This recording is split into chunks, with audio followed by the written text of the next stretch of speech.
Hey there. If you're doing any kind of marketing, especially for a school or an organization, you know the feeling, right? The digital world feels like it's just constantly shifting under our feet. So, how do we actually stay upright and make an impact? Well, let's get right into it.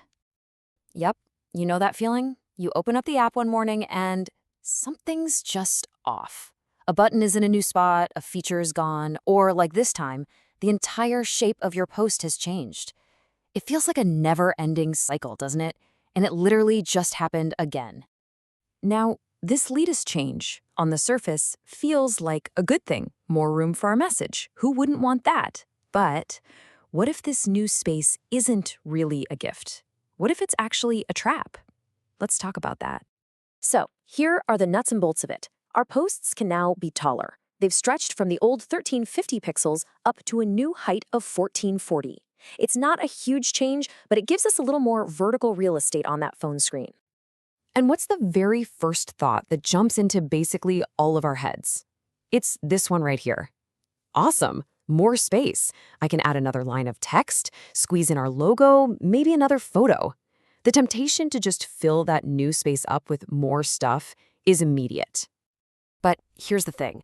That impulse, that need to fill the space, can lead us right into something I like to call the bigger house trap. And it's a really simple metaphor that just perfectly explains this whole problem. Seriously, just picture it. You've just moved into a new, bigger house. You've got more square footage, maybe an extra bedroom. The ceilings are higher. You're just so excited about that feeling of openness, of possibility. So you're at a crossroads. Do you lean into that amazing new room to breathe, that airy feeling that you were so excited about? Or do you immediately give in to that urge to run out and buy more furniture to fill every single corner? Because the moment you fill the space, you lose the very thing that made it special. And that exact same thing happens in our marketing.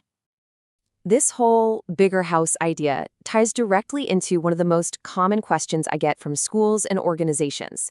And it's a question that totally reveals our built-in obsession with quantity over quality. I hear this almost every single time. And honestly, I get it. It's an understandable question. How many posts? Feels measurable. It's concrete.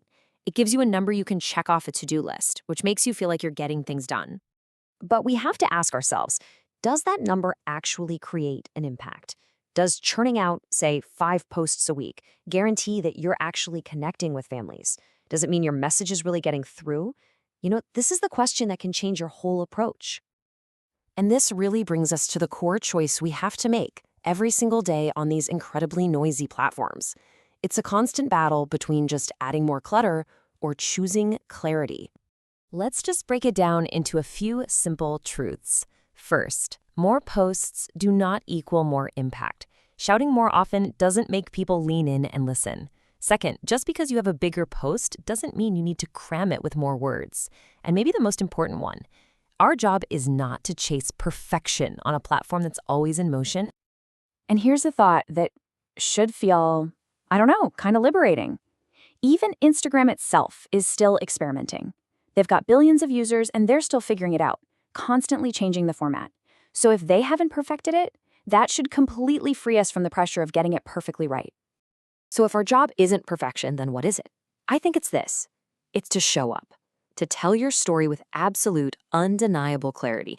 And this is the key part, to leave enough room, enough white space for people to actually breathe it in. Okay, so if we stop asking how many and we stop trying to fill every single pixel of empty space, what do we focus on instead? Well, this is where the strategy makes a huge shift from just being about production to being about purpose. This question right here, this is the whole ballgame. Instead of thinking about volume, think about what resonates. If a parent is scrolling through their feed at the end of a long day, what is the single, solitary idea you want to have stick in their brain? And the approach to get there is actually beautifully simple. Step 1, figure out your one message for that post. Just one.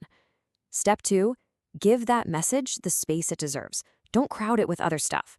And step 3, just get out of the way and let that one clear message shine.